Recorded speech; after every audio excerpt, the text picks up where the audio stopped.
2014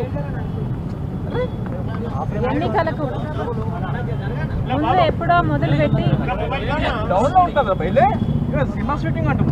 నాకు ప్రభాస్ అనే ఒక మూవీ స్టార్కు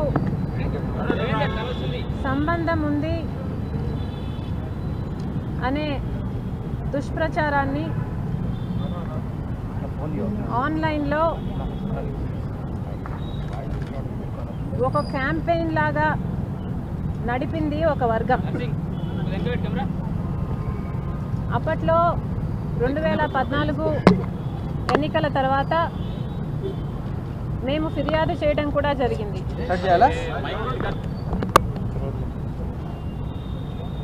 విచారణ చేసి పోలీస్ యాక్షన్ తర్వాత కొంతకాలం ఈ దుష్ప్రచారం ఆగింది. కానీ ఇప్పుడు మళ్ళీ ఎన్నికలు వస్తున్నాయి కనుక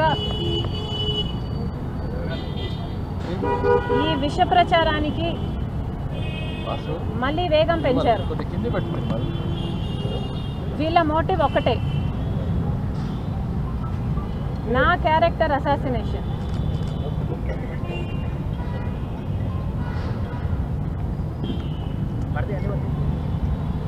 తప్పును తప్పు అని ఎత్తి చూపటానికి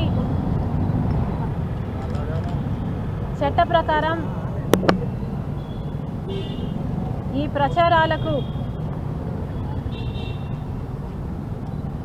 ప్రచారాలను సృష్టిస్తున్న వారి మీద, వారి వెనకాల ఉన్న వారి మీద చర్యలు తీసుకోవాలని ఈరోజు ఇక్కడికి రావటం జరిగింది.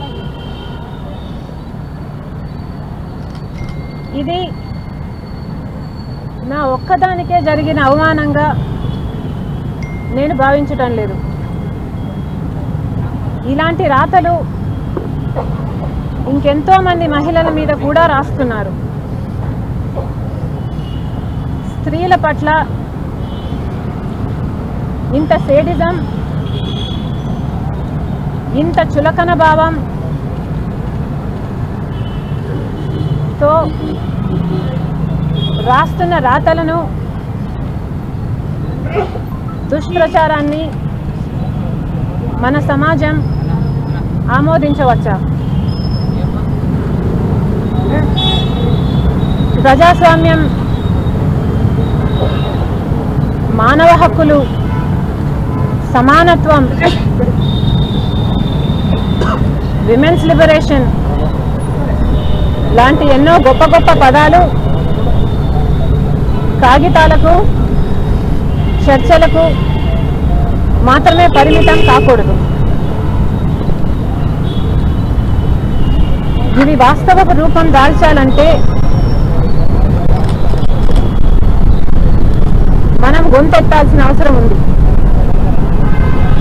కనుక ఈరోజు వెబ్సైట్లలో, సోషల్ మీడియాలో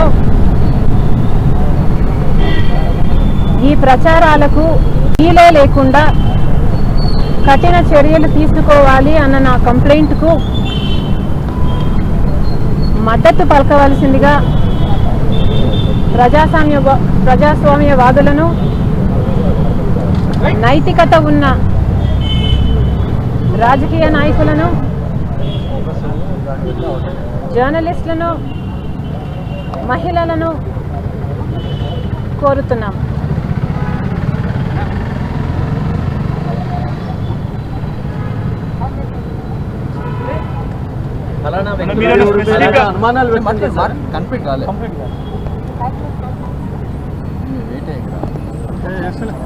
తప్పుడు ప్రచారాలు చేస్తున్న వారు కాకుండా,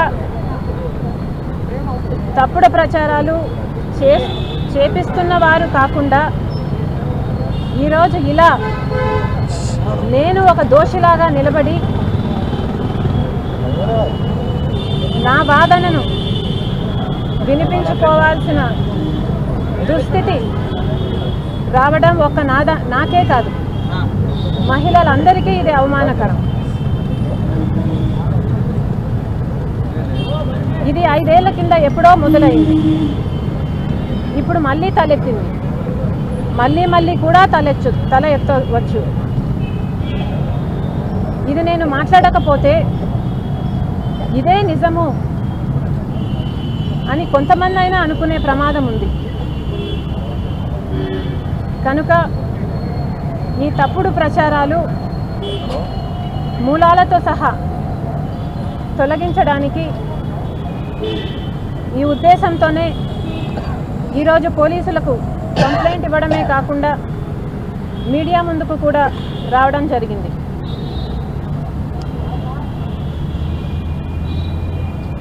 నేను ఒక భార్యగా, ఒక తల్లిగా, ఒక చెల్లిగా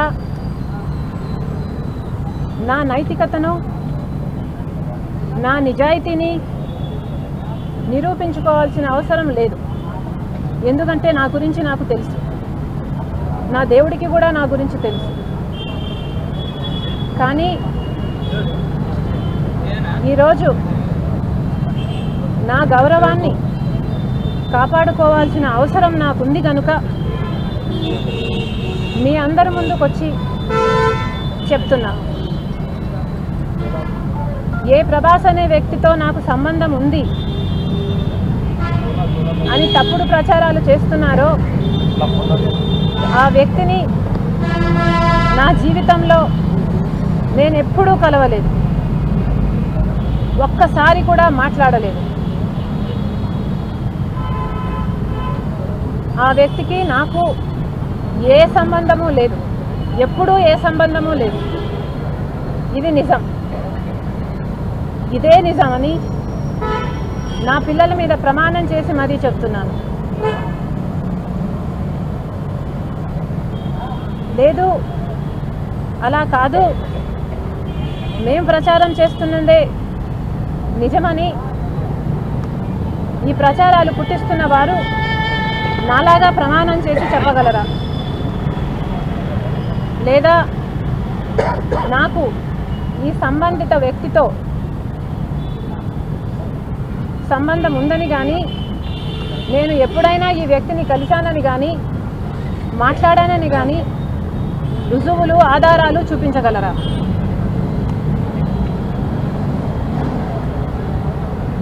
పుకార్లు పుట్టించి క్యారెక్టర్ అసాసినేషన్ చేయడం దారుణం కాదా? ఇది దుర్మార్గం కాదా? నన్ను ప్రేమించే నా భర్త ఉన్నాడు, నా మీద ఆధారపడ్డ నా పిల్లలు ఉన్నారు, నా మీద అక్కరున్న నా కుటుంబం ఉంది, మా స్నేహితులు, శ్రేయోభిలాషులు ఉన్నారు. నాతో పాటు వీళ్ళందరినీ కూడా బాధ పెట్టిన విషయం ఇది.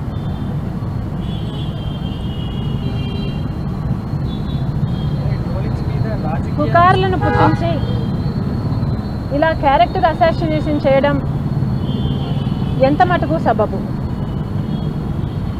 ఏమిటి పైశాచిక ఆనందం? ఎందుకింత నీచానికి దిగజారుతారు? ఇలా పుకార్లు, not one iota of truth. ఇలా పుకార్లు పుట్టించిన వాళ్లకు, వాళ్ళ వెనకాల ఉన్న వాళ్లకు సిగ్గు అనిపించట్లేదా? ఇంత దిగజారుడుతనం అవసరమా? I have natural reasons to accuse Telugudesam Party that they are behind this mudslinging. ఈ ప్రచారాల వెనుక తెలుగుదేశం పార్టీ హస్తం ఉందని నేను అనుమానం లేకుండా ఆరోపణ చేస్తున్నా. కారణం లేకపోలేదు. తెలుగుదేశం పార్టీకి పుకార్లు పుట్టించడం కొత్త ఏమీ కాదు. మా నాన్న వైఎస్ఆర్ గారు ఫ్యాక్షనిస్ట్ అంటూ పుకార్లు పుట్టించింది ఈ తెలుగుదేశం పార్టీకి. ఆ తర్వాత నాన్న ముఖ్యమంత్రి అయిన తర్వాత ఆయన ఎంత గొప్ప మనసో, ఎంత పెద్ద మనసో, ఎంత గొప్ప వ్యక్తిత్వమో లోకమంతా చూసింది. మా అన్న జగనన్న గర్విష్టి అని, కోపిష్టి అని, యాటిట్యూడ్ ఉన్నవాడని ఇలాంటి పుకార్లు పుట్టించింది కూడా తెలుగుదేశం పార్టీ. కానీ ఆయన ఎంత సౌమ్యుడో ఈ పాదయాత్రలో కోట్ల మంది ప్రజలకు అర్థమైంది. ఇప్పుడు నా మీద ఈ పుకార్లు పుట్టిస్తుంది కూడా తెలుగుదేశం పార్టీయే. ఎందుకంటే ఎంతమంది తెలుగుదేశం పార్టీ నాయకులు నాకు ఈయనతో అఫేర్ ఉందని మాట్లాడలేదు. ఒకవేళ తెలుగుదేశం పార్టీకే ఇన్వాల్వ్మెంట్ లేకపోతే ఆ పార్టీ వాళ్ళు మాట్లాడుతున్నప్పుడు ఆ మాటలు ఎందుకు ఖండించలేదు?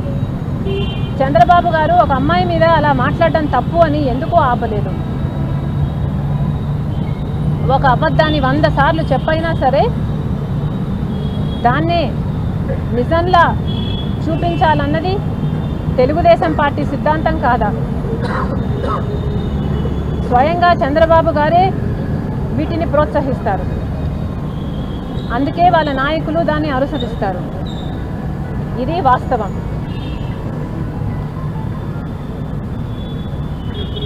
తెలుగువారి ఆత్మగౌరవం అంటూ పెద్ద పెద్ద డైలాగులు చెప్పే పార్టీల వాళ్ళు అసలు మహిళలకు ఆత్మగౌరవం ఉండాలో లేదో చెప్పండి.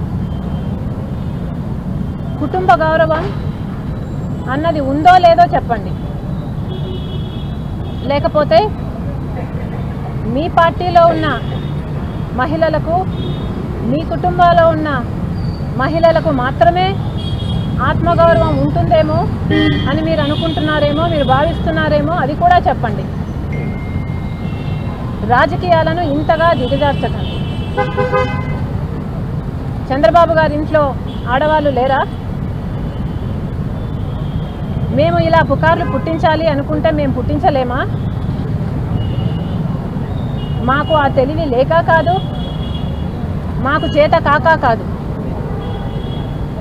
నా మీద తెలుగుదేశం పార్టీ నాయకులే అసహ్యంగా మాట్లాడినప్పటికీ మేము అలాంటి చర్యలకు దిగలేదు అంటే దానికి కారణం మాకు విలువలు ఉన్నాయి కనుక. మా అన్నకు నైతికత, మంచితనం ఉంది కనుక. మా నాన్న మాకు ధర్మంగానే పోరాటానికి ధైర్యం ఇచ్చాడు కనుక. అసలు చంద్రబాబు గారి డిక్షనరీలో విలువలు, ఎథిక్స్, మారల్స్ అన్న పదాలే లేవు. నిజానికి ఒక నాయకుడు మంచివాడైతే అనుసరించే వాళ్ళు మంచి మార్గంలో నడుస్తారు. కానీ చంద్రబాబు గారు వాళ్ళ మామ దగ్గర నుంచి కుర్చీ లాక్కోవడం దగ్గర నుంచి ఎప్పుడూ మోసపూరిత ఆలోచనలే. ఇంకా ఆయన పార్టీ వాళ్ళు కూడా అదే అనుసరిస్తారు. ఇది వాస్తవం. ఇలాంటి నాయకులు అధికారంలో ఉన్నంత వరకు సమాజం బాగుపడదు. వీళ్ళు గుర్తుపెట్టుకోవాల్సిన విషయం, ఇలాగే నీచమైన రాజకీయాలు చేస్తూ పోతే, రాజకీయాలను ఇంతగా దిగజార్చుతూ పోతే వాళ్ళు ఎక్కడా కనిపించరు. దేవుడు ఉన్నాడని వాళ్ళు గుర్తుపెట్టుకోవాలి. ఈ రాతలు రాస్తున్న వాళ్ళు, రాపిస్తున్న వాళ్ళు గుర్తుపెట్టుకోవాలి. పాపం ఊరికే పోదు. దోషులను శిక్షించాలి అన్న అంశంలో మేము కమిషనర్తో మాట్లాడినప్పుడు ఇది ఒక్క నా వ్యక్తిగత విషయంగా తీసుకోకుండా మహిళలందరి ఆనర్, డిగ్నిటీ, ఆత్మగౌరవం అంశాలను ఇవన్నీ పరిగణలోకి తీసుకొని దోషులను శిక్షించాలని కోరాం. చర్యలు తీసుకుంటామని మాకు మాటిచ్చారు, తీసుకుంటారని మేము ఆశిస్తున్నాము. మేడం, ఓన్లీ తెలుగుదేశం పార్టీకి సంబంధించిన వాళ్ళే గుర్తించారా, లేకుంటే మీ కంప్లైంట్స్ వేరే ఫేస్బుక్ పేజెస్ ఏమైనా గుర్తించారా? వేరే పార్టీకి సంబంధించి కానీ, అభిమానులు కానీ వేరే వాళ్ళు? I'm directly accusing Telugu Desam party. పర్టికులర్గా ఆంధ్రాలో ఆంధ్రప్రదేశ్ పోలీసుల మీద నమ్మకం లేదా లేక మీరు ఇక్కడ ఉంటారు కాబట్టి మాకు నమ్మకం లేదు.